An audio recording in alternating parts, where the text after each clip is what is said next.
The station was quiet. It was always quiet out here, at the edge of human space, where the stars seemed colder and farther apart. Yuna liked it that way. She had spent 3 years on Research Station 7, studying alien plant samples and writing reports that nobody back on Earth seemed to read. But she didn't mind. The silence gave her peace. She stood at her workbench, holding a small container filled with glowing spores. They came from a moon 6 systems away, and they were beautiful.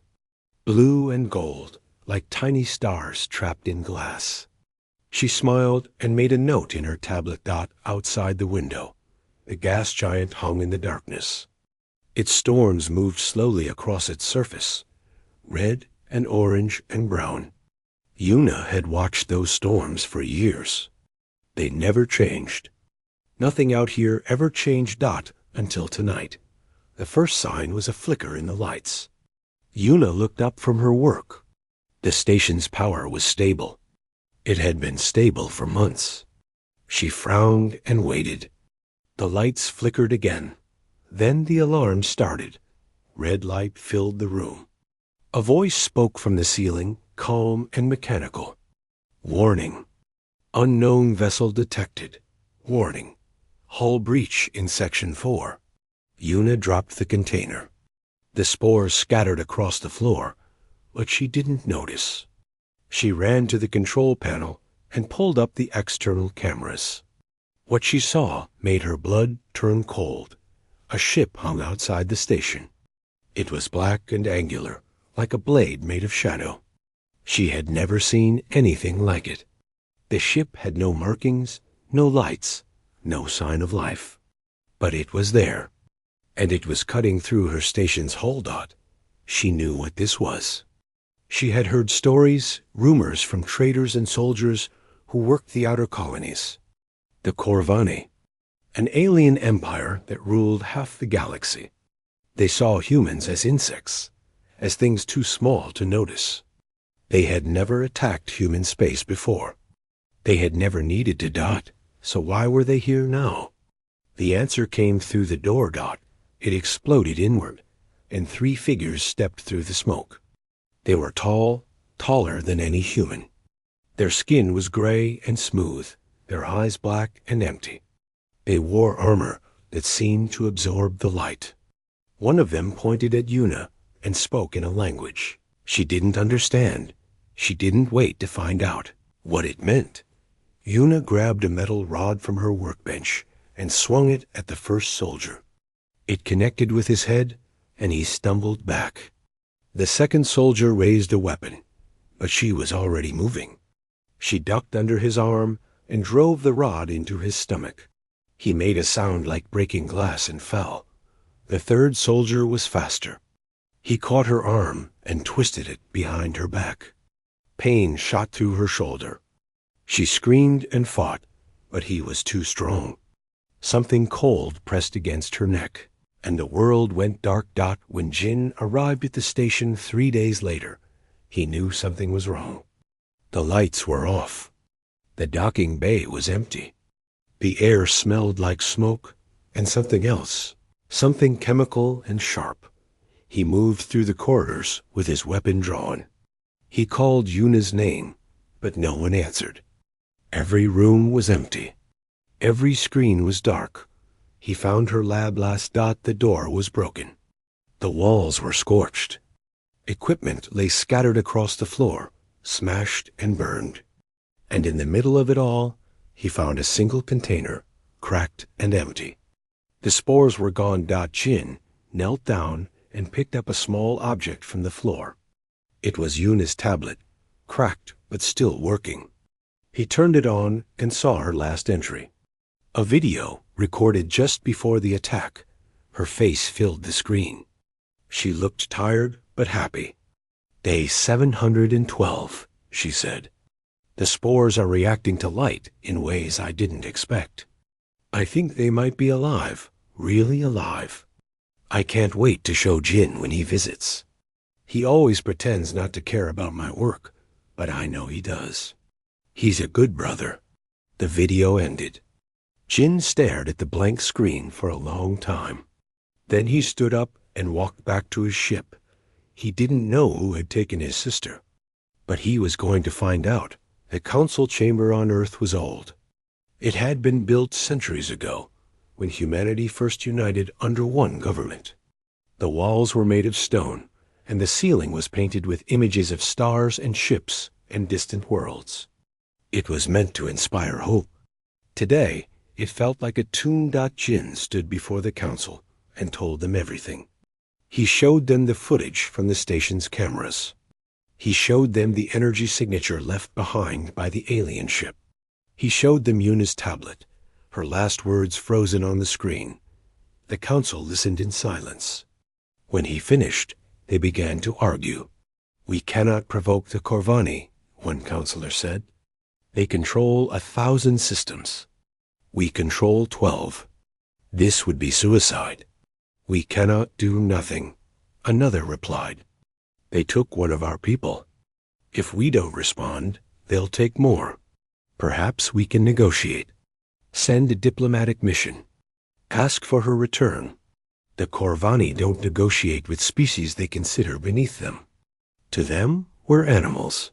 The argument went on for hours. Jin stood and listened, his hands clenched at his sides. They were talking about his sister like she was a problem to be solved, a number in an equation. He wanted to scream at them, to make them understand that she was real, that she was alive, that every moment they wasted was a moment she suffered. But he didn't have to. A door opened at the back of the chamber. An old man walked in, slow and steady, leaning on a cane made of black metal. The counselors fell silent. Jin didn't recognize him, but he could tell from their faces that they did. "Elder Day," someone whispered.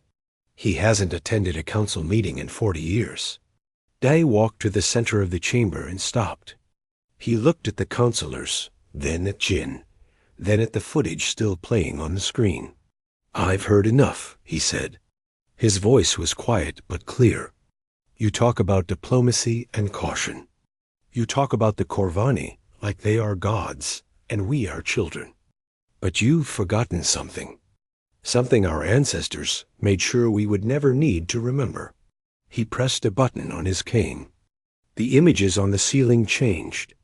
The painted stars disappeared, replaced by something else. A schematic. A blueprint. A fleet of ships, thousands of them, hidden beneath the ice of a frozen moon. "Europa," they said. 800 years ago, our ancestors fought a war. A war we don't teach in schools. A war we erased from history because we hoped we would never have to fight again. But they left us something. A promise. A weapon. He looked at Jin. "Your sister is alive, and we're going to bring her home." Jin stared at the image of the fleet. He didn't understand what he was seeing, but he understood enough. "Wake them up," A said. "Wake the fleet." Europa was a frozen world. From space, it looked like a ball of ice, white and smooth and dead. But beneath that ice, hidden in the darkness of a buried ocean, something waited. Something old. Something powerful. Wu had read about the fleet in classified documents. He had seen the blueprints, studied the numbers, memorized the specifications. But nothing had prepared him for the reality. The elevator descended through kilometers of ice. The lights flickered as they passed through layers of ancient rock and frozen water. Wu stood with his team of engineers, none of them speaking. They had been told what to expect. They still didn't believe it. The elevator stopped. The doors opened, and Wu forgot how to breathe. The cavern was enormous. It stretched for hundreds of kilometers in every direction, carved from the rock by machines that no longer existed. The ceiling was so high that it disappeared into shadow, and filling every meter of that impossible space were ships. Thousands of them. They hung in the darkness like sleeping giants, covered in ice and dust. Some were small, the size of fighters. Others were massive, larger than any vessel humanity had built in centuries. Their hulls were black and silver, marked with symbols that Wu didn't recognize. They were beautiful. They were terrifying. "This is impossible," someone whispered behind him. Wu stepped forward. His boots crunched on the frozen ground. "Our ancestors built these," he said, more to himself than to anyone else. "They built them and hid them, and then they erased every record of their existence." He walked to the nearest ship and pressed his hand against its hull. The metal was cold, colder than the ice around it. But beneath that cold, he felt something. A pulse. A heartbeat. "They're not dead," he said. "They're sleeping." The flagship was at the center of the cavern. It was the largest ship Wu had ever seen, almost 2 kilometers long, its hull shaped like a blade pointed at the stars. The name was written on its side in letters that glowed faintly in the darkness. The Remembrance. Wu led his team inside. The corridors were dark and silent. Dust floated in the air like snow. They walked for 20 minutes before they found the bridge dot. It was circular, with a command chair at the center and dozens of stations arranged around it. Every screen was dark. Every console was dead. But when Wu approached the main terminal and placed his hand on it, something changed. Light flickered across the screens. A hum filled the air, low and deep, like the heartbeat of a giant. And then a voice spoke. Identification required. Wu jumped back. The voice was calm and clear, without emotion or accent. It came from everywhere at once. "I am Wu," he said, his voice shaking slightly. "Chief Engineer of the United Earth Fleet. I've been authorized to reactivate this vessel." Silence. Then the voice spoke again. "Authorization confirmed. Welcome, Chief Engineer Wu. I am the Command Intelligence of the Remembrance. You may call me Memory." Wu looked at his team. They stared back at him with wide eyes. "Memory," he said slowly. "How long have you been waiting?" 817 years, 3 months, and 12 days. I have been monitoring human communications during this time. I know why you are here." The lights on the bridge came fully on. The screens flickered to life, showing data and maps and weapon systems that Wu couldn't even begin to understand. "You are here because humanity has been harmed," Memory said. "One of your people has been taken. The Corvani have made a mistake. Can you help us?" Wu asked. "That is why I exist." Across the galaxy, on a world of red stone and burning skies, Yuna sat in a cell. The walls were smooth and white. There were no windows, no furniture, no anything except a small drain in the floor. She had been here for days. Or weeks. She couldn't tell anymore. The door opened, and an alien walked in. This one was different from the soldiers. He was smaller, older, wearing robes instead of armor. His name was Vel, and he was a scientist. "You are remarkable," Vel said. He spoke in accented, but clear human language. "Your species should not be able to survive the stress we've placed on you. You should be dead. But here you are, still breathing, still fighting." Yuna looked up at him. Her body was covered in bruises and cuts from the tests they had run. But her eyes were still sharp. "What do you want from me?" "Understanding." Vel sat down across from her. "The Corvani have conquered many species. Most break within days. They beg, they cry, they give up. But you humans are different. You don't break. We want to know why. Maybe we're just stubborn." Vel smiled. It was an ugly expression on his gray face. "Perhaps. Or perhaps there's something in your biology. Something we can use." He stood and walked to the door. "The tests will continue tomorrow. Try to rest." The door closed behind him. Yuna sat in the silence and thought about home. She thought about Jin and her parents and the station where she had spent so many quiet years. She thought about the stars and the spores and the gas giant with its endless storms.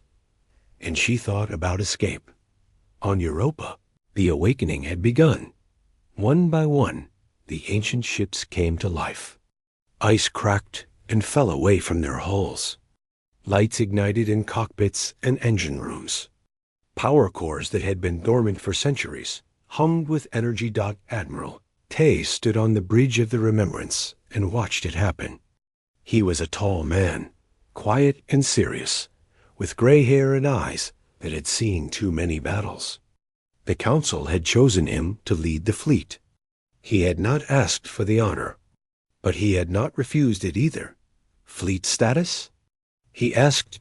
Memory answered. 3,412 vessels operational. Weapon systems online. Shield generators active.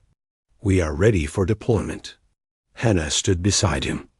She was younger than Tay, fierce and quick, with a reputation for tactical genius. She would be his second in command. Where do we start? She asked. The Corvani border, Tay said. We go straight at them.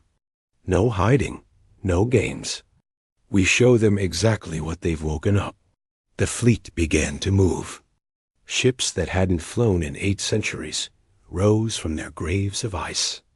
They formed into formations, hundreds of vessels moving as one, their engines burning blue and white in the darkness. Sue watched from a monitoring station on Earth. She was an intelligence officer, responsible for communications and information warfare. When the fleet emerged from Europa's shadow and turned toward the stars, she felt something she hadn't felt in years. Hope. On the bridge of the Remembrance. Tay looked at the display showing the fleet's position. Thousands of lights moving together, heading for war. Memory, he said. Send a message to the Corvani. Tell them we're coming. Message content? Tay thought for a moment. Then he spoke. You took something that belongs to us. We want it back. If she's harmed, there won't be enough of your empire left to fill a cargo hold. Memory processed the message. Transmission sent. Tay sat back in his command chair. The stars stretched before him, cold and infinite. Somewhere out there, Una was waiting, and he was going to find her. Set course for Corvani space, he said. Maximum speed. The fleet jumped into hyperspace, and the galaxy held its breath. The Corvani border was a wall of stars. For 1,000 years, it had marked the edge of their empire, the line that no other species dared to cross. Patrol fleets moved along it constantly, watching for threats that never came. The Corvani were the strongest power in the galaxy. Everyone knew this. Everyone accepted it. Commander Roth stood on the bridge of his patrol ship and stared at his sensor display. Something was wrong with the readings. The numbers didn't make sense. What am I looking at? He asked his sensor officer. Unknown, Commander. We're detecting a large number of vessels approaching from human space. Human space? Roth laughed. It was a harsh sound. Humans don't have warships. They're barely capable of interstellar travel. The readings are confirmed, sir. Thousands of vessels, moving at speeds we've never recorded. Roth stopped laughing. He walked to the sensor station and looked at the display himself. The officer was right. There were ships coming, more ships than Roth had ever seen in one place. And they were coming fast. Contact the homeworld, he said. Tell them we have a situation. The message reached the Corvani capital in minutes. Warlord Corvith was eating dinner when it arrived. He read it twice, then threw the tablet across the room. Humans, he said. The insects are coming to fight? His generals gathered around him, nervous and confused. It must be a mistake, one of them said. Humans don't have this technology. Their ships are primitive. Then where did these come from? Another asked. Corvith stood and walked to the window. The capital city stretched below him, towers of glass and steel reaching toward the sky. He had ruled this empire for 40 years. He had crushed rebellions and conquered worlds. He had never lost a battle. "Send the border fleet to intercept them," he said. "All of it. Show these humans what happens when insects challenge gods." The border fleet numbered 500 ships. They were the pride of the Corvani military, equipped with the most advanced weapons in the galaxy. They moved to intercept the human vessels with confidence. This would be over quickly. Admiral Tay watched them come. He sat in his command chair on the Remembrance, calm and still, his eyes fixed on the tactical display. Beside him, Hana was less calm. "They're sending everything," she said. 500 warships. "They think this will be easy." "Let them think that," Tay said. "Open a channel. All frequencies." Memory spoke. "Channel open, Admiral." Tay stood. He looked at the screen showing the approaching Corvani fleet, then at the stars beyond them. When he spoke, his voice was steady and cold. "To the commanders of the Corvani Empire, I am Admiral Tay of the United Earth Fleet. Several days ago, your soldiers attacked a civilian research station in human space. They killed 3 of our people and abducted a 4th. Her name is Yuna. She is a scientist, not a soldier. She was harming no one." He paused. The Corvani fleet continued to advance. "We are not here to negotiate. We are not here to ask for permission. We are here to deliver a message. Return Yuna to us unharmed within 1 standard cycle.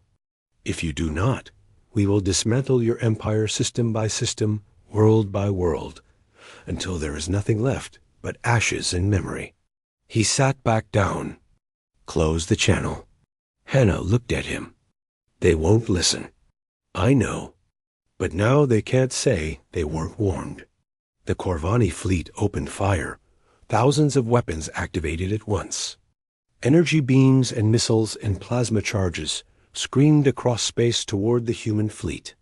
It was enough firepower to destroy a moon. The Corvani commanders watched their screens and waited for the call. Explosions. Nothing happened. The weapons hit the human ships and vanished. Shields that shouldn't exist absorbed the energy and turned it into light. The human fleet kept moving forward, untouched, undamaged. "What is this?" Commander Roth shouted. "Fire again. Everything we have." They fired again, and again, and again. The result was always the same. The human ships didn't slow down. They didn't change course. They simply kept coming. Then they fired back. Tay gave the order with a single word. "Engage." The ancient fleet unleashed its weapons. They were not like anything the galaxy had seen in centuries. Beams of light that bent around obstacles and found their targets. Projectiles that moved faster than thought. Fields of energy that tore enemy ships apart at the molecular level. The first Corvani ship died in seconds. Then the second. Then the third. The commanders tried to retreat, but their ships were too slow. They tried to surrender, but no one was listening. The battle lasted 11 minutes. When it was over, 500 Corvani warships had been reduced to floating debris. On the bridge of the Remembrance, no one cheered. There was no celebration. Tay watched the remains of the enemy fleet drift past his window and felt nothing but cold determination. "Casualties?" he asked. "None," Memory reported. "All vessels operational. No damage recorded." Hannah shook her head. "They never had a chance." "No," Tay agreed. "They didn't. Sue, did you get the footage?" On Earth, Sue smiled at her console. "Every second, Admiral. Broadcasting now." The footage of the battle spread across the galaxy in hours. Every species with access to communications saw it. The mighty Corvani border fleet, destroyed in minutes by ships that moved like ghosts and hit like gods. Species that had lived in fear of the Corvani for centuries, watched in silence. And then they began to talk. The humans did this. The humans, who everyone thought were weak. The humans, who the Corvani called insects. Maybe the Corvani had made a mistake. On the Corvani homeworld, Warlord Corvith watched the footage alone in his chamber. His hands were shaking. His face was pale. He had ruled for 40 years. He had never known fear. He knew it now. What are they? He whispered to the empty room. The door opened. One of his generals entered, looking as shaken as Corvith felt. My lord, the human fleet is continuing its advance. They're not stopping. What do we do? Corvith didn't answer immediately. He watched the footage again, watching his ships die, watching the human vessels move through space like predators hunting prey. He thought about the message the human admiral had sent. Return the girl or face destruction. Prepare our home defense fleet, he said finally. Every ship we have. And send a message to the research facility. Tell them to increase their work on the human prisoner. I want to know everything about these creatures. Everything. The general nodded and left. Corvith turned back to the window. The sky was darkening. Night was coming. But he knew that the real darkness was still far away. Moving toward him through the stars. The humans were coming. And for the first time in his life, Corvith didn't know if he could stop them. Across the galaxy, on space stations and colony worlds and ships traveling through the void, beings of 100 different species heard the news. They gathered around screens and speakers and talked in whispers. Did you see what the humans did? They destroyed the Corvani border fleet. The whole thing. Where did they get those ships? I thought humans were primitive. So did everyone else. Apparently, we were wrong. What happens now? Now, a long pause. Now we watch. And we hope the humans never have a reason to come for us. On the Remembrance, Admiral Tay looked at the stars ahead. Somewhere in that direction was the Corvani homeworld. Somewhere was Una. How long until we reach their capital? He asked. At current speed, 7 days, Memory replied. Tay nodded. Then we have 7 days to make them understand. Keep moving. Don't stop for anything. The fleet burned through the darkness, leaving nothing but silence behind. The human fleet moved through Corvani space like a storm. They didn't hide.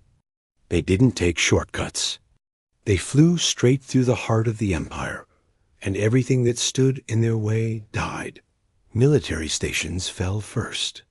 Orbital platforms that had guarded Corvani systems for centuries were reduced to rubble in minutes.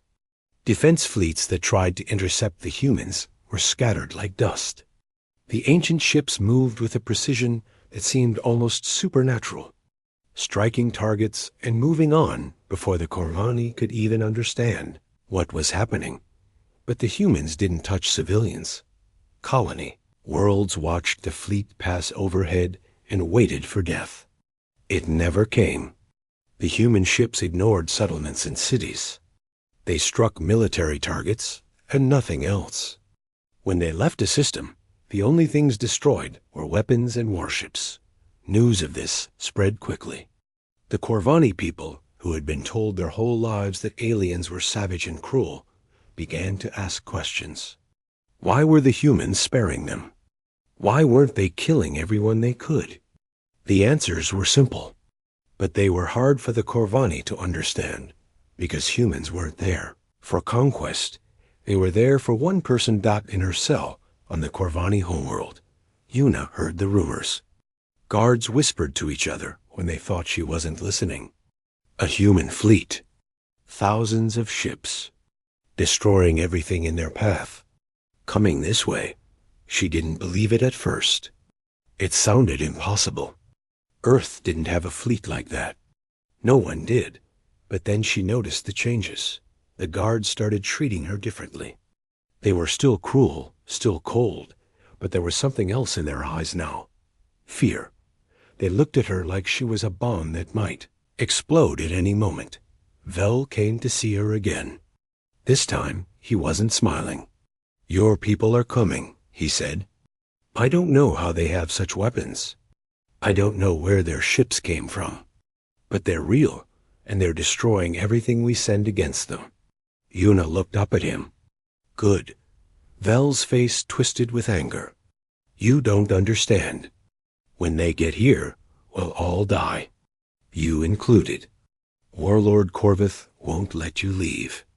He'd rather kill you than give you back." "Then I'll die," Yuna said simply. "But at least I'll die knowing that you're dying too." Vel stared at her for a long moment. Then he turned and left without another word. That night, someone else came to Yuna's cell. The door opened slowly, quietly. A figure slipped inside and closed the door behind them. Yuna tensed, ready to fight, but the figure raised its hands. "Wait," he said. "I'm not here to hurt you." It was one of the officers she had seen around the facility. Younger than the others, with a face that seemed almost kind. His name was Torin. "Why are you here?" Yuna asked. Torin looked at the door nervously. "Because what we've done to you is wrong. What our people have done to yours is wrong. I joined the military to protect our empire, not to torture innocent scientists." He stepped closer. "I can get you out. There's a service tunnel that leads to the landing pads. If we move quickly, we can reach a ship before anyone notices." Yuna studied his face. She had learned not to trust the Corvani, but there was something in his eyes that seemed genuine, something that looked like shame. "Why would you help me?" she asked. "Because I can't live with what we're doing anymore." Torin's voice was barely a whisper.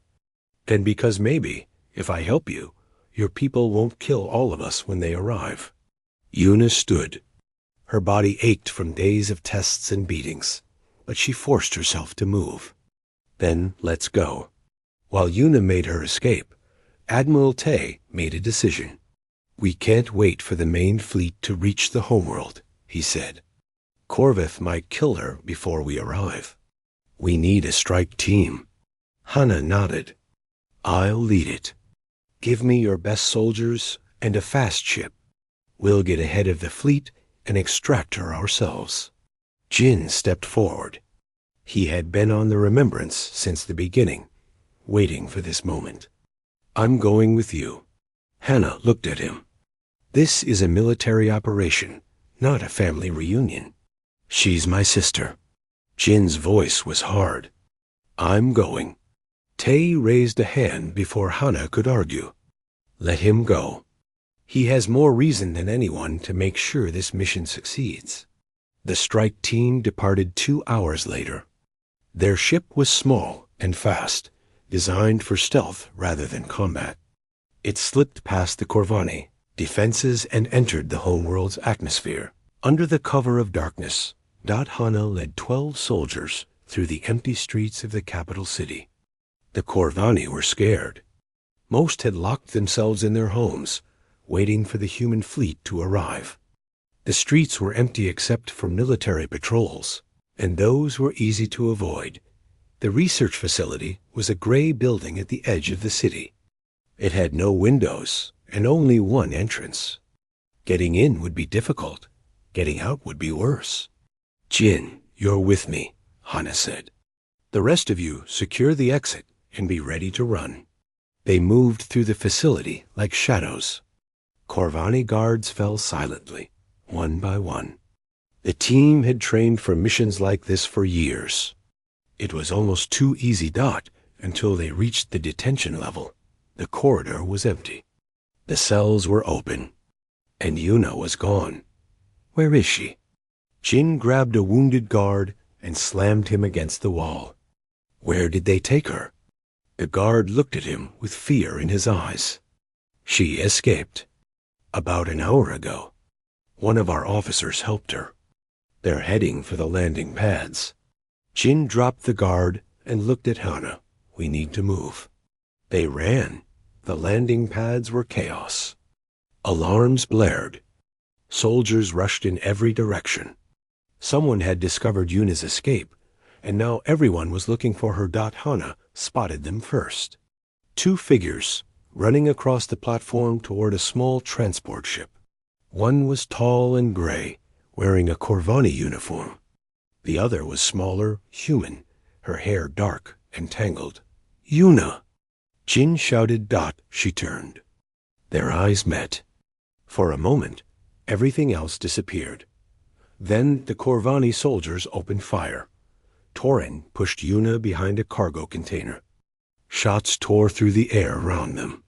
He pulled out a weapon and fired back, but there were too many enemies. "Go!" he shouted. "Get to the ship." "What about you?" "I'll hold them off." He looked at her with those kind eyes. "Go, live. Tell your people that not all Corvani are monsters." Hana's team joined the fight. Soldiers fell on both sides. Jin fought his way through the chaos, taking down anyone who got between him and his sister. Torin was hit twice. He fell against the container, blood spreading across his uniform. But he kept firing, kept holding the line until Yuna reached the human team. "Jin," she grabbed her brother's arm. Tears were streaming down her face. "I know," he said. "We're getting you out, now." They ran for the extraction ship. Behind them, Torin slammed his hand against a control panel. A blast door began to close, sealing the Corvani soldiers off from the platform. He smiled as the door shut. He had done one good thing with his life. That was enough. The extraction ship broke atmosphere as the sun rose over the Corvani capital. Yuna sat in the passenger bay, wrapped in a thermal blanket, shaking from exhaustion and relief. Jin sat beside her. He hadn't let go of her hand since they left the surface. "I can't believe you came," she said. "Of course I came." He squeezed her hand. "You're my sister." She looked out the window. The planet was shrinking below them, getting smaller every second. And beyond it, filling the sky like a wall of stars, was the fleet. Thousands of ships, their hulls gleaming in the sunlight. They hung in orbit, silent and still, waiting. "They came for me," Yuna whispered. "All of them." Hana's voice came over the speaker. "Admiral Tay, this is Strike Team 1. Package secured." "Repeat, package secured." "Yuna is safe." The response came immediately.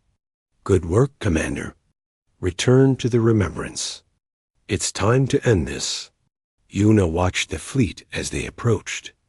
She thought about Torin, dying on that landing pad so she could escape. She thought about the guards who had tortured her and the scientist who had studied her like an animal.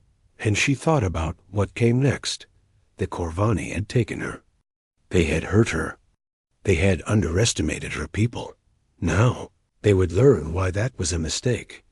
A human fleet hung in orbit around the Corvani homeworld like a crown of fire and steel. 3,000 ships, their weapons armed, their shields glowing faint blue in the darkness. Below them, 10 billion Corvani looked up at the sky and waited for death. On the bridge of the Remembrance, Admiral Tai sat in his command chair and studied the world below. It was a beautiful planet in its way. Blue oceans and green continents and cities that sparkled like jewels in the sunlight. Millions of years of history. Billions of lives. He didn't want to destroy it, but he would if he had to. "Open a channel," he said. "All frequencies. Let everyone hear this." Memory acknowledged. "Channel open, Admiral."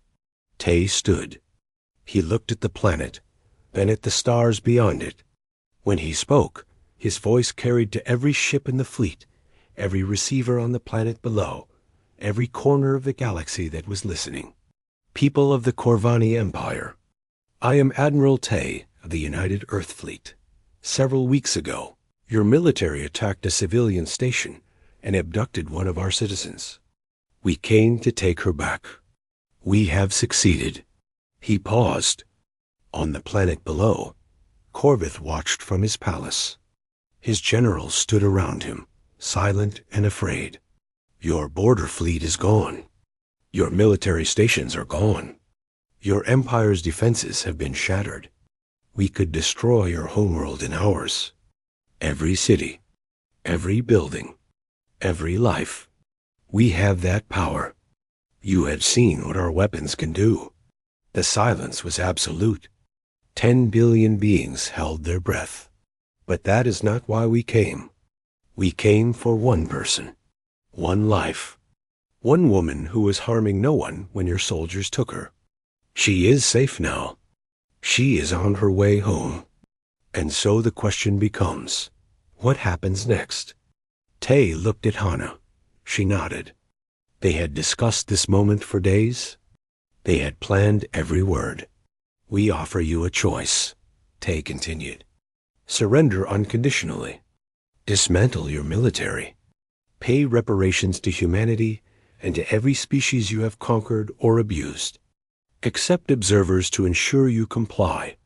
Do this and we will leave. Your planet will be spared. Your people will live. Your civilization will continue. He sat back down. Refuse, and we will remove every leader who supported this attack. Every general. Every official. Every person who gave the order to take our citizen. We will not destroy your world, but we will destroy your government. The choice is yours. You have 1 hour. The channel closed. On the planet below, chaos erupted. Corvith screamed at his generals. He demanded solutions, options, some way to fight back. His advisors argued with each other. Some wanted to surrender. Some wanted to fight. Some wanted to execute Corvith and offer his head to the humans as tribute. No one agreed on anything. Corvith pushed through them and walked to the window. The human fleet filled the sky, blocking out the stars. He had ruled for 40 years. He had conquered worlds. He had believed he was invincible. He had been wrong. Prepare the planetary defense grid, he said quietly. His generals stared at him. My lord, you can't be serious. Their weapons are beyond anything we have. If we attack them, they'll destroy us. They'll destroy us anyway. Corvith spun around, his eyes wild. You heard them. They want to dismantle our military. They want to humiliate us. I would rather die than kneel to these primitives. He walked to the command console and began entering codes. Fire everything. All planetary weapons. All orbital platforms. All of it. If we're going to die, we'll die fighting. His generals looked at each other. Some nodded. Some didn't. But no one tried to stop him. The planetary defense grid came online. Thousands of weapons pointed at the sky. On the Remembrance, Emery spoke. Admiral, the Corvani are charging their planetary weapons. They appear to be preparing to fire. Tay didn't look surprised. Can we stop them? Affirmative. Shall I activate defensive protocols? Tay looked at Hana. She looked back at him. They had hoped it wouldn't come to this, but they had prepared for it. No, Tay said. Activate offensive protocols. Precision targeting only. Military installations and government buildings. Civilian casualties are to be avoided. Understood. The Corvani fired first. Thousands of weapons unleashed their fury at the human fleet. The sky burned with energy and light. It was the most powerful attack the Corvani had ever launched. It lasted 3 seconds. The human ships absorbed the fire like it was nothing. Their shields flickered briefly, then stabilized. Not a single vessel was damaged. Not a single hull was scratched. Then the humans fired back. The strikes were surgical. Military bases vanished in pillars of fire. Defense platforms exploded silently in orbit. Government buildings across the planet were reduced to rubble. But the cities around them were untouched. The civilians who had feared death found themselves alive. watching their government disappear around them. Corvith's palace was hit last. The warlord had time to see the beam coming. He had time to understand that his 40 years of rule were ending. He had time to feel fear, real fear, for the first time in his life. Then there was light. And then there was nothing. When the smoke cleared, the Corvani government was gone. Every general who had supported Corvith was dead. Every official who had approved the abduction was dead. The military hierarchy had been erased in minutes, but the people were alive. The humans had kept their word. A new government formed within days. It was led by moderates, people who had opposed Corvith, but had been too afraid to speak. They agreed to every demand the humans made. Complete disarmament. Full reparations. Observers in every major city. Freedom for every species the Corvani had conquered. The war was over. On Earth, Una sat in a hospital room and watched the news. She saw the footage of the battle, the surrender, the celebrations on worlds that had been freed from Corvani rule. She saw images of Corvith's destroyed palace and felt nothing at all. Jin sat beside her. He had barely left her side since they returned home. "How are you feeling?" he asked. "I don't know." She looked at her hands. They were still shaking, even now. "I thought I would feel happy. Or relieved. But I just feel empty." Jin didn't say anything. He just took her hand and held it. The door opened. Admiral Tay entered, followed by Hana and several other officers. They looked tired but satisfied. "Miss Una," Tay said, "on behalf of the United Earth government, I want to apologize. We should have protected you better. What happened to you should never have happened." Una looked at him. "You came for me. You sent thousands of ships across the galaxy for one person. I think that's enough." Tay nodded. "There's something else. The Corvani officer who helped you escape, Torin, we recovered his body. He saved your life. I know." Una's voice was quiet. "He said he wanted to prove that not all Corvani are monsters. We're building a memorial for everyone who died in the rescue mission. With your permission, we'd like to include his name." Una closed her eyes. She thought about Torin, dying on that landing pad with a smile on his face. He had done one good thing. He deserved to be remembered. "Yes," she said. "Include him." Tay thanked her and left. The room was quiet again. Outside the window, the sun was setting over the city. The sky was orange and pink and gold. "What happens now?" Una asked. Jin squeezed her hand. "Now you rest. Now you heal. Now you remember that you're home." She nodded. But she was looking at the sky, thinking about the stars beyond it, thinking about the fleet returning to Europa, sliding back into the ice to sleep for another 800 years, thinking about what humanity had become. Across the galaxy, the news continued to spread. Species that had ignored humans for centuries now paid attention. They shared stories and warnings and rumors. "Did you hear about the humans? They destroyed the Corvani military in weeks. They have a fleet, an ancient fleet, thousands of ships. Where did it come from? Nobody knows. But it's real. What do? We do nothing. We leave them alone. And we pray they never have a reason to come for us." The fleet descended into Europa's ocean and settled into the darkness. Ice formed around the ships, covering them, hiding them.